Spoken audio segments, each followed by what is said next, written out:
All right, well, ready or not, here it comes. Hi, I'm host Eric with Talking Fans People. I want to talk to you guys today about the very, very important topic of how to convince the judge, your opponents, and everybody else that they should vote for you because you are correct and true, and their opponents are false and not true.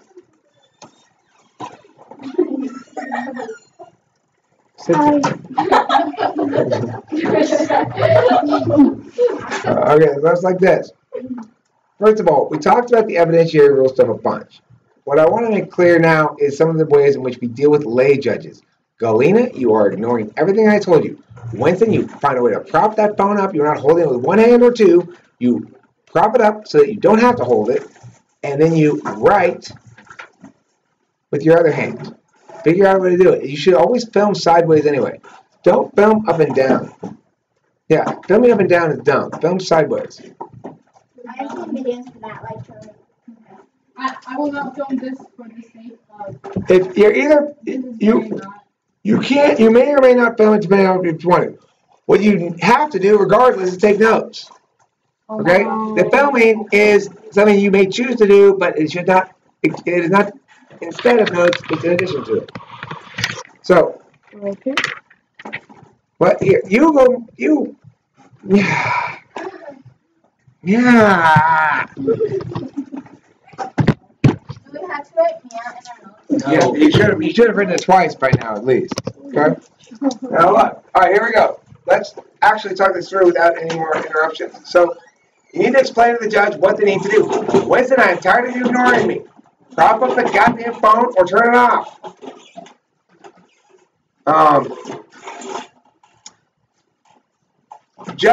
The judge needs to be taught. The judge needs to understand. So, I would like to see our cases begin with, if you know you have a lay judge, you say, we are here to evaluate argumentation chains. Each chain's like a coin. One side says aft and one side says nay. And we're aft, so if we make an argument, that means aft wins that argument right now. When they answer it, that means the coin flips, now it's nay. When we answer them, coin flips again, now it's aft. More or less. That's kind of how it works, okay? So, Judge, we're here today to argue argument chains. We're here to argue argument chains. Got it? Okay, now look.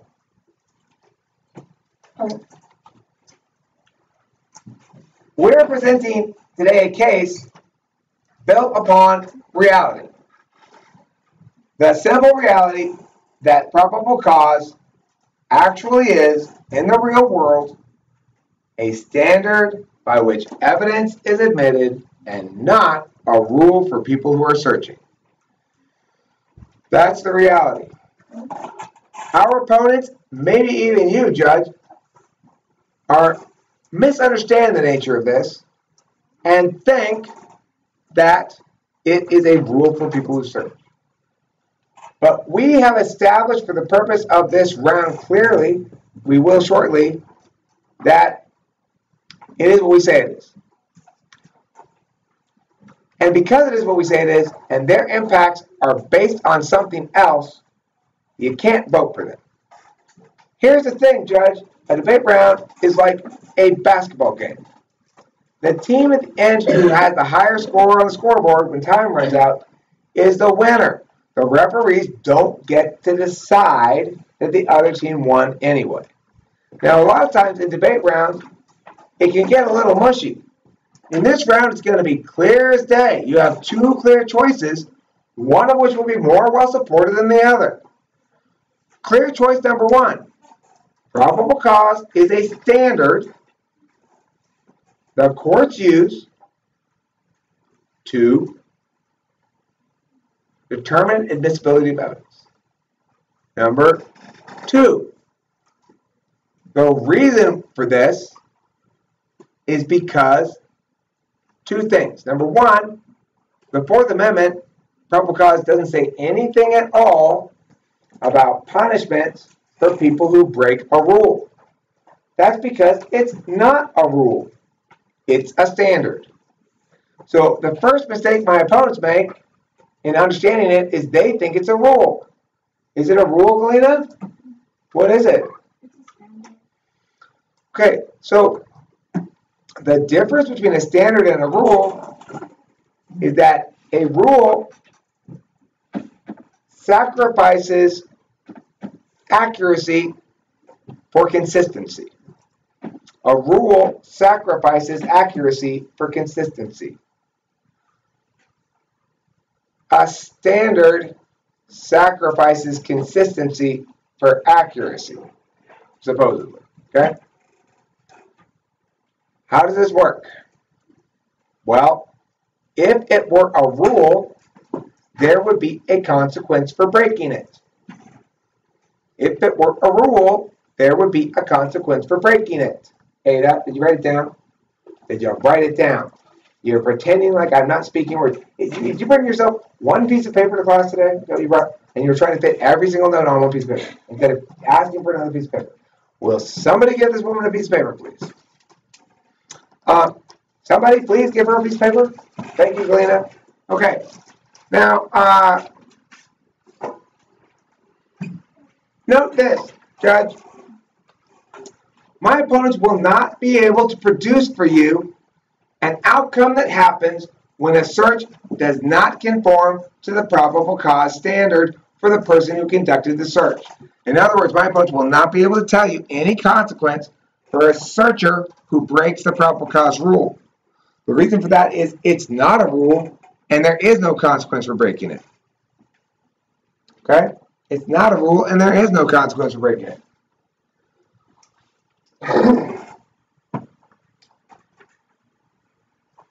The difference between a standard and a rule, once again, is a standard says, given a bunch of different factors, you should do X. A rule says, given one or maybe two factors, you must do Y. A standard says, given a bunch of different factors, you must do X. A rule says, given one or two factors, you must do X. So a rule is, no one under 5th grade is allowed in this class. If that were the rule, she wouldn't be allowed in here. I mean, You're in 5th grade. Under 5th grade. But I don't actually have a rule that says you can't be allowed in here if you're under 5th grade. I have a standard that says you normally can't be allowed in here under 5th grade because you can't hang. You can't hack it intellectually. She can hack it intellectually, so she's welcome to be here. Because it's a standard, not a rule. Right? The actual standard is you have to be mature enough to understand argumentation and make argumentation and basically get what I'm telling you. Somewhat. A little bit. There's a certain thing I look for in kids that is what I call, making the brain switch, which happens around 4th grade. Usually the latter half of 4th grade, happened earlier. Anyway, the point is, that's a standard, not a rule. If the courts are applying a standard, what happens if we think that the cops are applying a standard? Well, that means they are factoring in a bunch of different things and making a decision about whether they can search. But the problem is, they're not the ones whose opinion about that matters at all. The cops may say, I have evaluated that I have good enough reason to search you. They aren't the ones who get to say whether that good enough reason constitutes probable cause or not. Their opinion on it doesn't matter. Whose opinion doesn't matter about probable cause? Police. The searchers in particular, but yeah, the police. If I am a teacher and say, listen, yes, I searched that kid and strict adherence to probable cause, I did have probable cause to search. That's what they're saying. If you're a searcher and you say, I have probable cause to search, you're saying, you're always claiming that anytime you search, right? You are always claiming that you have probable cause to search. I have a good enough reason to search you. Otherwise, why are you searching them? Okay? Note this. Anytime a search occurs, a claim is made by the searcher. The searcher is claiming that he or she has probable cause to search the searchee. Whenever a search occurs, a claim of probable cause is made by the person searching, no matter what. Even if the person states, I have a reasonable suspicion that you are possessing some contraband, the claim the person is making is, therefore I have probable cause to search you. Reasonable suspicion is a way to attain probable cause for a search. It's also its own standard by the courts. But the thing is, who gets to decide whether the person used probable cause or reasonable suspicion? The court. The court. So the teacher says, no, I searched for reasonable suspicion, not probable cause. Who gets to decide what actually happened? The court.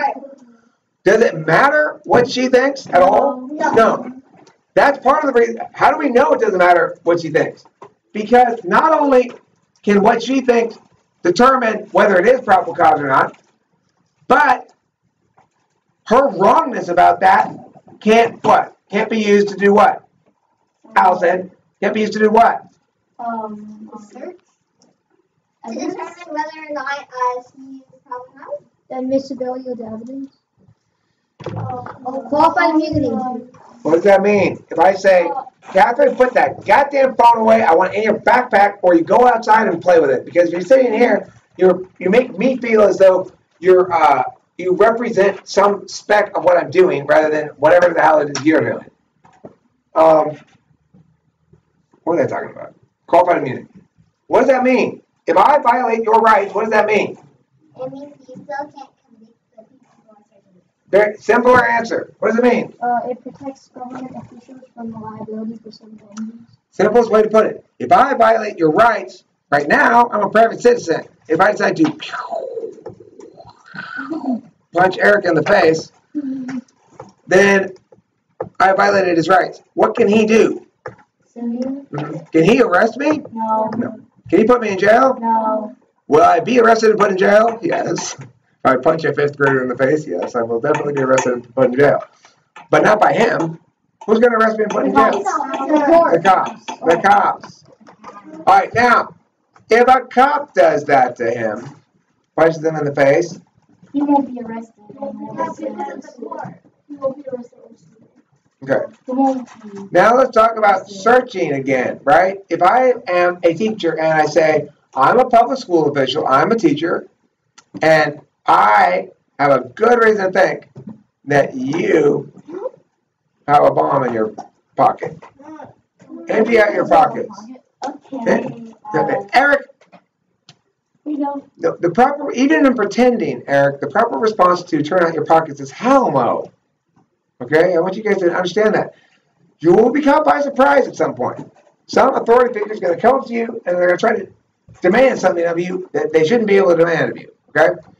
Now, you know the law regarding school, so don't bother trying to use a anti-probable cause defense in school. If you want to try to resist a search in school, what do you need to say? No. But why no? How do you say it? Because it's my property. No, but look, Who are you seeking justice? what are you telling that guy who said I want to search you that he's failed to do? Reasonable suspicion. Right. His suspicion. He has not established reasonable suspicion.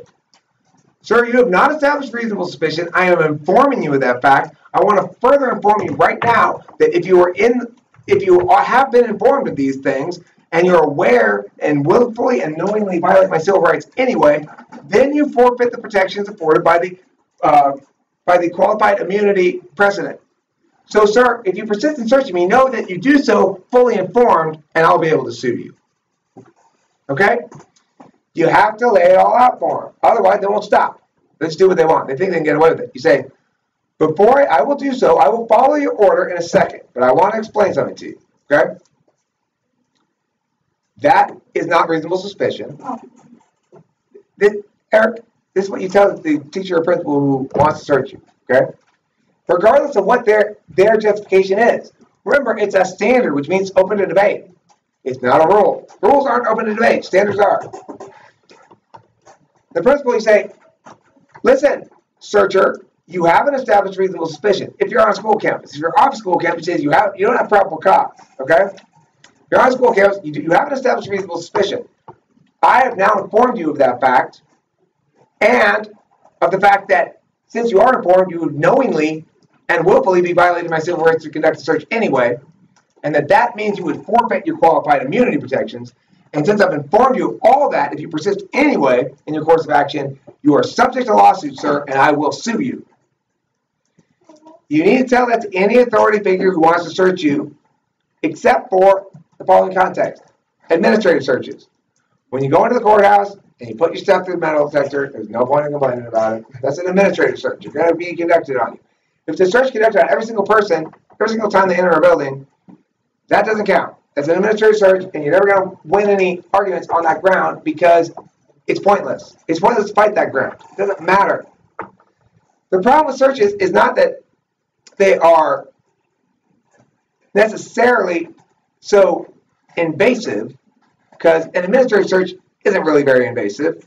The problem with searches is that they allow the government to put a great deal of pressure on individual citizens.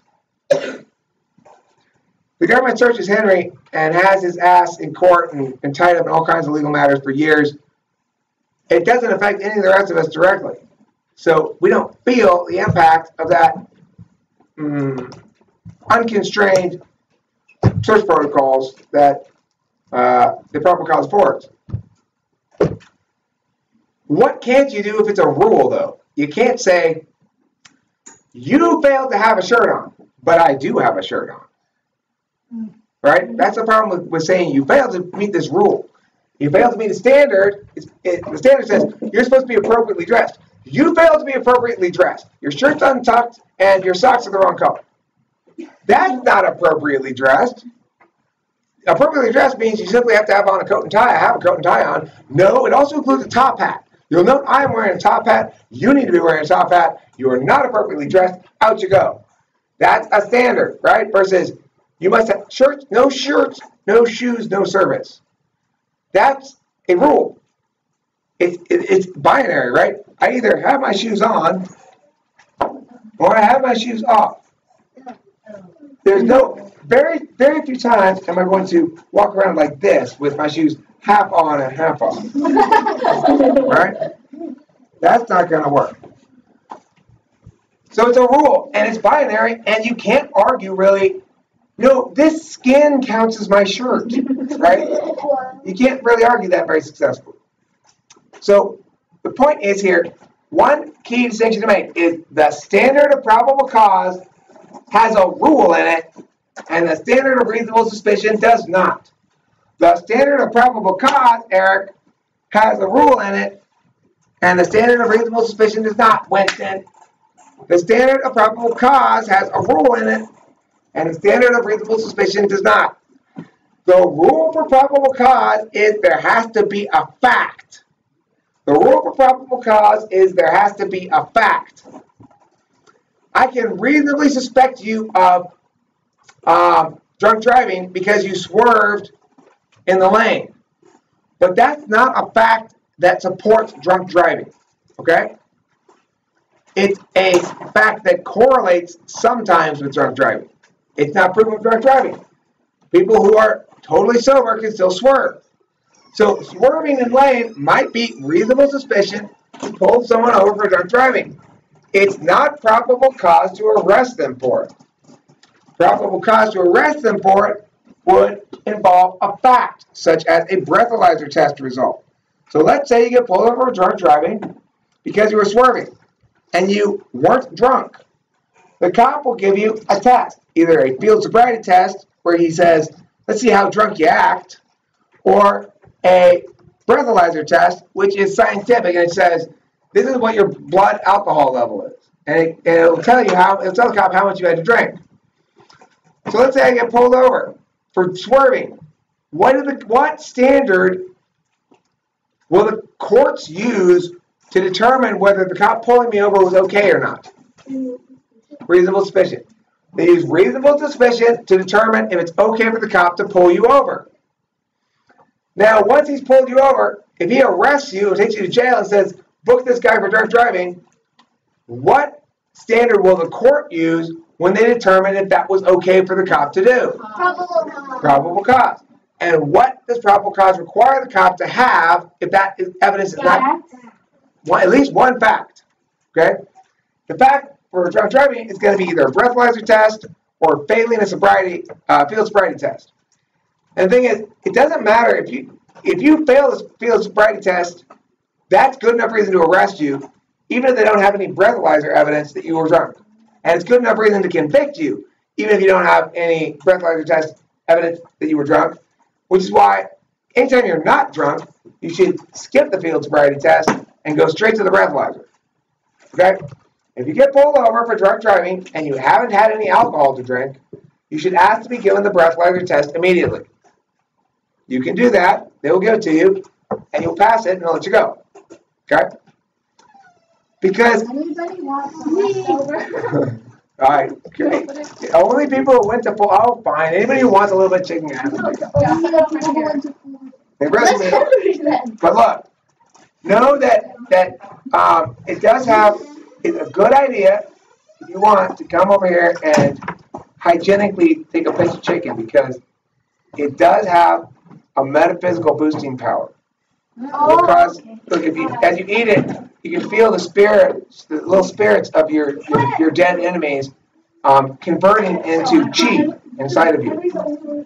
And it will be useful in a variety of different jutsus. So you probably want to try a little piece.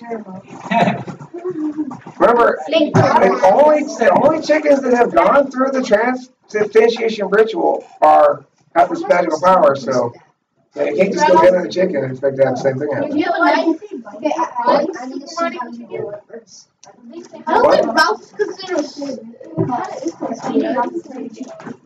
Now listen here, Catherine. There have been a lot of studies, a lot of thoughts, a lot of ways, a lot of stuff, and they all say the same thing. Supermarket chicken is delicious. That's the conclusion. What? Oh, guys, hey, oh my God, Catherine, you demonstrated something I want to talk to you guys about. First of all, natural is not better, okay? Natural is not better. There's nothing inherently good or bad about something being natural or unnatural. In fact, if you wanted to live all natural, I could cook you a delicious meal of chicken with poop smeared all over it. With my poop supernatural. Go ahead, eat it. It's so totally 100% organic, Eric. Go ahead, have a bite. No, I'm on a pure organic diet.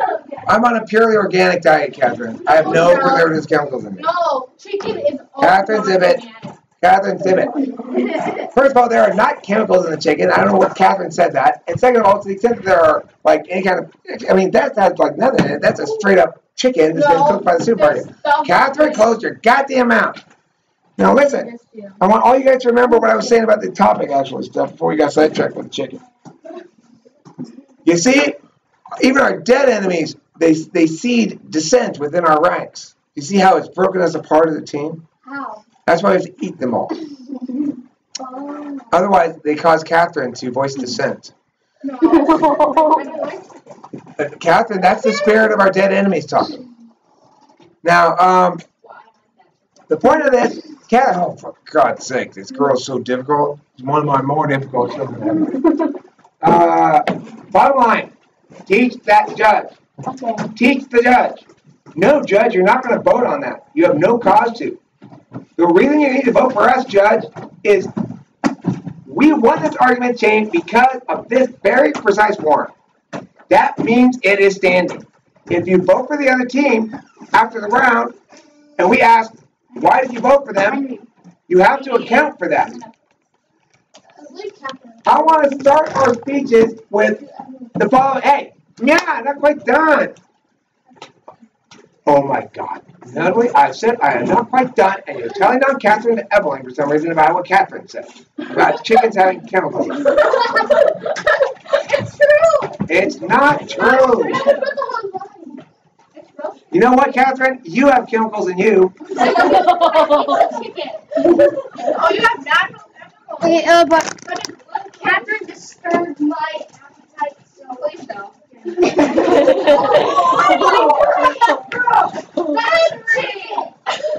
Guys, all right, stop. We have 1 minute left. 1 minute left of class. Don't leave early. Don't stop being capable of listening 1 minute early. Stop talking and listen. Guys, I need to finish what I have to say. You need to be quiet. Everyone, look at me and pay attention. I know it's 4 o'clock, Lena. Why do I have to have an extra minute? Because you guys wasted much time. Now listen. Oh my God. Everyone is so eager to get out of here. They got alarms set. Those judges cannot be allowed to get away with being lay anymore. We are going to begin those rounds saying, the following things are unacceptable reasons for a decision in a debate round. They seemed more well informed. They spoke more clearly. They were more polite. They were more well researched. They engaged the arguments better. All of those things may be relevant to speaking points. They are not relevant to who won or lost this round, Judge. Who won or lost this round is going to be contingent upon argument change. And they're like coins, Judge. When we make the argument, it's heads, out. If they successfully counter it, it flips over to tails. Now it's their argument chain. If we simply flip back, it's ours. At the end of this round, that's what you're going to judge this goddamn round on. All right? You need to make it abundantly clear to them that we're not going to allow them to be lay without being shamed for it. Okay? And I will address the speaker point issue before the upcoming tournament at league. I'm going to go in there, and I already have a good plan, too. Here's the thing about my accusations of that coach and his cheating ways. I've determined the best way to support this line of attack of mine is to focus narrowly on one thing and one thing only. He's applying a false standard to every other school's kids but his own. That he has selectively chosen a uniquely restrictive interpretation of summary that allows him to vote anyone down at any time for failing to meet a standard that only he applies and that is never applied to his own kids. That's my line of argumentation. It's going to be successful in defending me from counterattacks. I'm going to use the speaker point thing additionally as backup, and the example I have of his shockingly obvious and direct wrongness regarding that card at that tournament. I'm going to point out I'm not objecting to his vote in that tournament. I'm objecting to his choice to either be that wrong, which is not acceptable for a debate coach. You can't be that wrong about a card. If you're a debate coach and you call for it after the round and you looked at it and you read it. I understood it in round from hearing it. Okay? So he can't then hear it, call for it, study it, hand it back to him, and still make the claim that he misinterpreted it without admitting that he's not qualified to be a debate coach. What? Your mom's face. Really? Oh, that's exciting. I'm so excited to see her. That's super cool. Tell Megan I'm really happy to see her when she comes. Yo, Megan, looking forward to seeing you, dude.